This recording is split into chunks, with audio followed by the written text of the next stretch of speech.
à tout le monde, donc je suis ravie de vous retrouver dans cette nouvelle vidéo.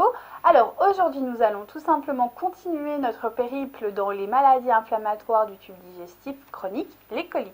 Et nous allons faire un focus bien précis sur la maladie de Crohn. Alors cette dernière est une affection inflammatoire d'étiologie auto-immune, séjourne à n'importe quel endroit du tube digestif. Mais le plus souvent sur des portions ou sur quelques portions ou plusieurs portions, voilà à peu près. Et cela se trouve principalement au niveau de l'iléon, du côlon et de l'anus. Il y a un marqueur spécifique, ce sont les granulomes. Ok, donc ces derniers peuvent entraîner une ulcération à terme. Vous inquiétez pas, je vais développer tous ces termes. Ensuite, maladie donc qui peut être évolutive clairement, mais sous l'aspect chronique, d'accord? Ça veut dire que vous l'avez plus ou moins à vie pour le moment. Et cela peut être clairement jalonné de périodes de pousse et de périodes dites de rémission. Voilà à peu près schématiquement comment ça se passe. Les données récentes montrent que la maladie de Crohn pourrait résulter d'un dysfonctionnement des défenses immunitaires innées de l'intestin. On va s'arrêter là. Très bien. Comprenant l'épithélium et les cellules phagocytaires. Alors, petit focus sur les cellules phagocytaires. Vous connaissez peut-être le jeu des années 90 ou, alors, par contre, si vous avez le nom, mettez-le moi en commentaire parce que je ne sais plus le nom. C'était une espèce de boule jaune qui mangeait. La cellule phagocytaire, c'est exactement cette image, c'est-à-dire que c'est une cellule qui est là pour un peu faire l'éboueur, les boueurs de votre organisme, donc manger un peu tous les déchets, tous les agents pathogènes, voilà un peu son taf quoi. Donc quand il est en problématique, vous vous doutez bien que c'est pas terrible. Donc au niveau anatomo-pathologique, et oui c'est pas rigolo, mais bon c'est comme ça. Donc 75% des personnes sont atteintes de maladie de Crohn, sont spécifiquement atteintes au niveau de l'iléon, du côlon et de l'anus. Cependant, comme je viens de vous le dire, il n'y en a que 65%, enfin c'est déjà énorme, mais bon. Il reste un pourcentage qui, lui, est plutôt touché, qui peut être amené à être touché au niveau de l'œsophage et de la sphère buccale. Donc là, c'est pas vraiment rigolo, même pas du tout, à vrai dire, c'est vraiment, c'est vraiment quand c'est très grave. Mais voilà, ça existe, sachez-le. Maintenant, on va parler au niveau macroscopique. Donc, il y a 4 stades. On va les développer tout de suite. Donc, premier stade, donc ulcération, ce qu'on appelle j'arrive jamais à le dire, aftoïde. Merci. Donc, c'est de petite taille et souvent hémorragique. Ça, c'est le premier stade. Ok. Deuxième stade, c'est une ulcération longitudinale. Là, par contre, ça commence à devenir un peu pourri. C'est-à-dire que ça va provoquer vraiment un épaississement de la muqueuse. Ok. Donc, vous vous doutez bien que épaississement de la muqueuse, ça doit faire un peu référence quand même. On l'a vu précédemment dans l'ancienne vidéo. Du coup, au niveau de la du troisième stade, donc il y a un aspect réticulé, avec quand même des espèces de galets qui sont très significatifs, avec un encroisement quand même de fissures qui peuvent aboutir à des œdèmes. Ok. Qui du coup, vous allez vite comprendre, on arrive à quoi? Stade ultime, la sténose. Et oui, c'est un peu pareil que la maladie, que la rectocolite hémorragique. On est un peu sur le même plan. Donc, la sténose, petit focus peut-être, parce qu'il y en a qui n'ont pas vu. La sténose, c'est votre tube digestif, il est comme ceci. Je pose juste mon cahier. Là, voilà, il est comme ceci. Donc, vous avez ce qu'on appelle la paroi intestinale, qui fait le tube digestif, avec au milieu ce qu'on appelle la lumière digestive. Donc, c'est le vide. C'est où, en fait, passent vos selles. C'est pas très glamour, mais c'est le cas. Et dans le cas de la maladie de Crohn, il va y avoir un rétrécissement petit à petit, jusqu'à ce qu'en fait, il n'y ait plus de lumière. Et ça, c'est dû aux œdèmes, aux fissures, voilà, à l'épaississement de manière générale de la paroi du tube digestif. Voilà, et donc c'est plutôt grave parce que ça veut dire que les déchets ne passent plus. Voilà, donc c'est pas glorieux. Mais c'est pas grave, on continue, on se démoralise pas. Donc, sur le plan macroscopique, il y a 2 types d'ulcération. Donc il y a ce qu'on appelle les larges et les étroits. Ok. Entre les ulcérations, bonne nouvelle du jour, l'intestin peut être en bonne santé. Et ça, c'est plutôt cool. Et oui, c'est même vraiment cool. L'inflammation pariétale se manifeste par 3 aspects. Le premier, c'est le polymorphe. Ok. Aspect polymorphe borde les ulcérations, infiltre le chorion et participe à l'épaississement de la paroi. Ok. Après, il y a les amas qu'on appelle lymphoïdes. Donc, dans les couches profondes, principalement de la sous-muqueuse et de la séreuse. Donc, juste la sous-muqueuse, la muqueuse, la séreuse, le chorion, ce sont des, comme je l'ai dit précédemment dans l'ancienne vidéo, votre intestin est fait de couches. Et ces parties-là sont le nom de ces couches, tout simplement. D'accord ? Et là, on arrive à notre fameux granulome. Donc, alors, à vos souhaits, vous êtes prêts? Granulome épithélio-giganto, hein, bah attendez, giganto, allez, encore un, cellulaire. Bah oui, faut qu'il soit énorme. Donc, je vous explique comment ça fonctionne. En fait, c'est une cellule géante, ok, qui va être du coup avec tout autour d'elle des cellules épithéliales. Celles-ci vont former une espèce de couronne. Donc ça va déboucher à terme sur, bien entendu, un œdème. Donc voilà. Donc les lésions initiales est une hyperphagie des follicules lymphoïdes et bien sûr des plaques de Paet. Donc ça, vous vous en moquez, vous. En clair, c'est... Alors, surtout ce qu'il faut retenir, c'est qu'il y a eu un développement anormal de cellules. Voilà, on s'arrête là. C'est pourquoi il est important de bien se faire suivre, parce que dans ce cas de maladie, et même la rectocolite hémorragique, c'est exactement la même chose, ça peut déboucher sur des cancers. Dès qu'il y a prolifération, dès qu'il y a développement anormal de cellules, ça sent plutôt mauvais, d'accord? Donc c'est pour ça qu'il est très important d'aller voir son médecin, son gastro, son spécialiste, pour pouvoir en discuter et voir l'évolution, tout simplement. Donc vous vous doutez bien que ça entraîne une dégénérescence, bien entendu. On ne va pas rentrer dans la sphère trop technique, mais il y a une vraie dégénérescence au niveau notamment des tubes glandulaires. On va s'arrêter là. Je vous laisserai taper tube glandulaire parce que sinon la vidéo ne va pas finir. Ensuite, la maladie de Crohn serait donc initialement une maladie du tissu lymphoïde. D'accord ? Les lésions cicatricielles se traduisent par des zones de muqueuses plates et atrophiées.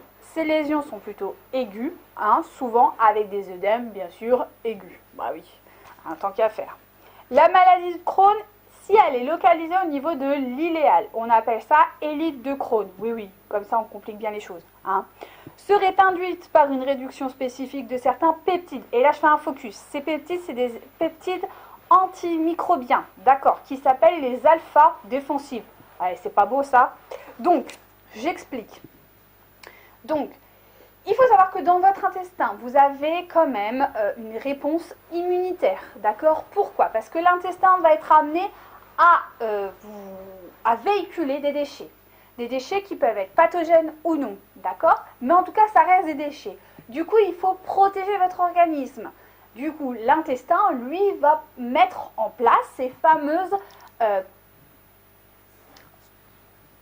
grosso modo, il va les mettre en place par le biais de la flore intestinale, certes, mais à la base, ce sont quand même les peptides qui sont là pour vraiment développer cette flore. Ok, le souci, c'est que ces derniers sont un peu en sous-effectif, quoi. Du coup, ça va laisser des filtrations et potentiellement des risques d'inflammation et de contamination. Donc, vous allez me dire, ok, mais du coup, pourquoi en fait il y a cette défaillance? C'est génétique. Je sais, c'est pas la réponse qu'on veut. C'est génétique. Ils ont trouvé que la cause de la maladie de Crohn était purement et simplement génétique. Donc voilà. Un généticien, ça peut être intéressant à voir, je sais pas, il faut voir encore parce que c'est à l'état de... Alors moi je vous dis, c'était marqué en petit, vraiment à la fin de mon cours. Et quand c'est écrit en petit à la fin du cours, c'est que globalement, c'est le cas, mais ils n'ont pas les réponses. Donc est-ce que ce serait bien d'aller voir un généticien? Je ne sais pas. Franchement, j'en sais rien. Mais en tout cas, voilà, je vous explique le comment du pourquoi. Donc, voilà. Donc, ce sont aussi des personnes, et on va déboucher sur le plan clinique, ce sont souvent des personnes qui ont quand même tendance à choper tout ce qui se passe. Tout ce qui se passe, les petits rhumes, les petites grippes, les petits machins, les petits trucs, c'est pour eux, c'est leur pomme. Ça se comprend aussi. Donc, sur les manifestations cliniques, les principales sont digestives, vous vous en doutez bien, avec vomissements, diarrhée, douleur abdominale, le classique, hein, bah ouais, hein, quand même, on n'est pas juste, on faut aussi dans le classique, hein, bah ouais. Après, sur les manifestations générales, la première, la dominante, c'est vraiment l'asthénie, c'est une fatigue de l'organisme, généralisée. C'est pas juste je suis fatiguée parce que j'ai trop couru, c'est-à-dire que le corps, il est épuisé, d'accord? Donc c'est des gens qui ont besoin quand même de repos, au même titre que toutes les maladies qu'on a pu voir déjà. Toute maladie confondue a besoin de repos, ça c'est très important. Ensuite, et je vais faire un focus sur l'anorexie, parce que oui, dans les maladies digestives, et surtout celle-ci, l'anorexie est présente. Mais il faut bien faire attention. Si vous perdez du poids de manière anormale, en espace de très peu de temps, alertez-vous, allez voir le médecin. Vraiment. Parce que quand une maladie évolue vers une anorexie, c'est très mauvais signe. Et ce n'est pas que pour les maladies digestives. C'est les maladies généralisées. Ok ? C'est toute maladie confondue. Dès qu'il y a un amaigrissement trop important, on court voir le médecin. Autant c'est peut-être du stress et ça ira bien, autant c'est la maladie qui est en train d'évoluer. Donc il faut s'en inquiéter. Ok ? Les fièvres aussi, c'est compréhensible vu qu'il peut y avoir un risque infectieux. Voilà. Retard de croissance, effectivement.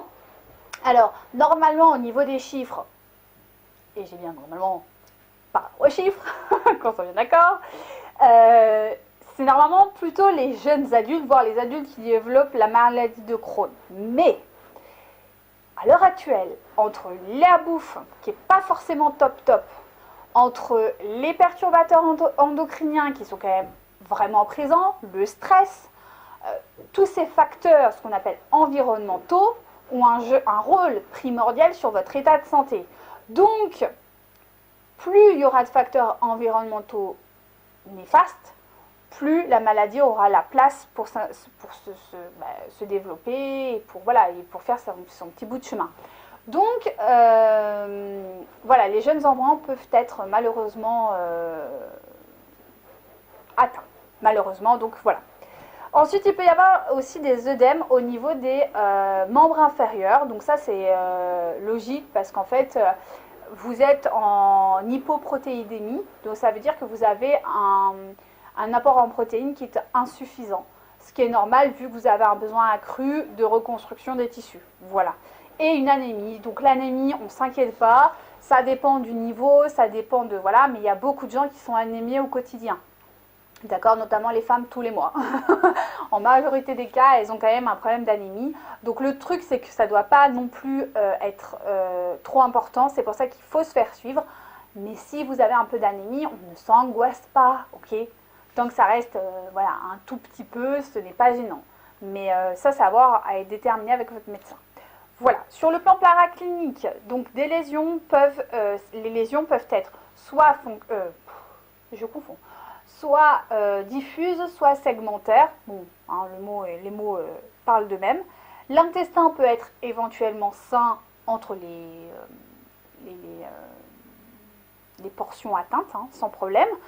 Les retentissements peuvent être d'ordre fonctionnel ou organique. Donc fonctionnel, ça peut modifier potentiellement la motricité de l'intestin de par des spasmes. Okay. Ensuite, au niveau organique, comme on l'a vu, la sténose, clairement. Parce que voilà, ça fait partie du jeu à cause des œdèmes. Et voilà. Donc clairement, voilà. De ce point de vue-là. Maintenant, on va parler au niveau des traitements. Alors, au niveau des traitements, j'ai envie de vous dire, il n'y a pas de pilule miracle. Vous ne pourrez pas guérir comme ça. C'est quelque chose qui est, comme je vous l'ai dit, génétique et qui est quand même relativement mal connu. Même si ça reste l'une des maladies les mieux connues quand même. Les autres sont un peu plus, en tout cas dans ces maladies chroniques, un peu voilà, généralisées à tout le monde. C'est celle qui quand même est le plus connue et le plus maîtrisée. Les autres sont un peu moins, c'est un peu moins facile, mais celle-ci quand même, elle est bien, même si ça reste quand même une part d'ombre sur la maladie digestive, c'est quand même C'est quand même assez... je trouve qu'on est quand même un peu à la masse, mais c'est normal parce qu'on est en train de le découvrir, de le comprendre, donc c'est normal, hein, ça fait partie du jeu. Malheureusement pour les personnes qui sont malades, c'est pas les classe, hein. Mais bon, voilà. Alors d'un point de vue, donc vous aurez des corticoïdes hein, principalement, peut-être des médicaments pour substituer les douleurs abdominales et compagnie, et à terme, vous pourrez avoir des opérations, quoi. Donc on va vous enlever la partie en fait qui est malade, quoi. Mais voilà, ça peut arriver. Donc après, là au niveau du suivi diététique, j'ai envie de vous dire, vous aurez en cas de crise de poussée, donc vous aurez des régimes de restriction, souvent au niveau des fibres et au niveau des résidus. Après, au niveau, j'ai envie de dire, quand vous êtes, alors ce qu'ils appellent les poussées non compliquées, mais moi je comprends pas ce terme, bref.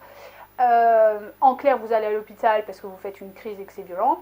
Donc là, vous aurez un suivi diététique de l'hôpital classique et du coup, après, vous aurez potentiellement ce qu'on appelle une nutrition artificielle entérale. Donc souvent, ça va être des compléments alimentaires, genre de choses, hein, pour pallier. Et après, vous avez ce qu'on appelle la poussée cortico-résistante. Donc là, pour le coup, c'est vraiment, déjà c'est chirurgie obligatoire. Donc du coup, vous aurez une alimentation, vous n'aurez rien à faire en fait. C'est ce qu'on appelle nous une alimentation parentérale. Donc en fait, on vous met une seringue et on vous alimente, quoi. Donc vous, en fait, vous captez rien, quoi, clairement. Donc après, au niveau... au quotidien, normalement, vous pouvez manger tout et n'importe quoi. Enfin, vous mangez normalement, quoi, c'est ça que je veux dire. Sauf que moi, je suis plus... Enfin, on est dans une médecine là, qui est quand même très curative. Donc, bien sûr qu'il faut, à l'instant T, ça marche et il n'y a pas de problème. Par contre, en préventif, je trouve que c'est quand même assez creux, hein. Il y en a qui commencent sérieusement à travailler, mais le marché... Enfin, je veux dire, l'attente, les besoins est tellement dans le curatif à l'heure actuelle et pas tellement dans le préventif que les médecins... Les spécialistes, les diététiciens, les infirmiers et tout ça sont dans le curatif et non pas trop dans le préventif. Donc il faut aller frapper aux bonnes portes pour travailler vraiment sur le préventif. Or moi c'est ce que je fais. Donc là il faut comme toujours travailler le terrain, voir quelle est votre alimentation spécifique avec des renforts de plantes qui vont soutenir l'organisme, qui vont l'aider aussi, lui donner du confort, notamment au niveau de l'asthénie, au niveau par exemple de l'anémie, au niveau, enfin voilà, de reconstruction aussi du tube digestif, donc un apport en protéines qui est quand même accru pour permettre de stabiliser, avoir une alimentation quand même anti-inflammatoire de manière générale pour calmer ça. Voilà à peu près, avoir une bonne hydratation, blinder quand même sur les bonnes graisses pour reconstruire vraiment l'intestin en lui-même. Enfin voilà, il y a beaucoup de choses à faire hein, sur ce point de vue-là qui peuvent être très intéressants et qui fonctionnent avec certains. Enfin moi, j'ai certains consultants, j'en ai pas beaucoup qui sont en Crohn, mais j'en ai quelques-uns où les résultats sont quand même plutôt bons. Bon après c'est une discipline, hein, ça c'est sûr, mais je pense que quand on est trop malade, à un moment donné, on se discipline. C'est la petite particularité que je ressens, notamment quand j'étais dans le milieu hospitalier, où là vous venez, vous êtes tellement en panique que finalement vous mangez un peu tout ce qu'on vous donne sans y réfléchir, que là non. Là il y a quand même tout un travail émotionnel à faire, donc c'est très important à comprendre. Voilà à peu près cette vidéo, j'espère que ça vous aura plu. Si vous avez des questions ou quoi, n'hésitez pas à me le faire savoir, à partager, à liker, je serai ravie d'y répondre. Et sur ces mots, je vous laisse tranquille, je vous dis à très bientôt, bye bye.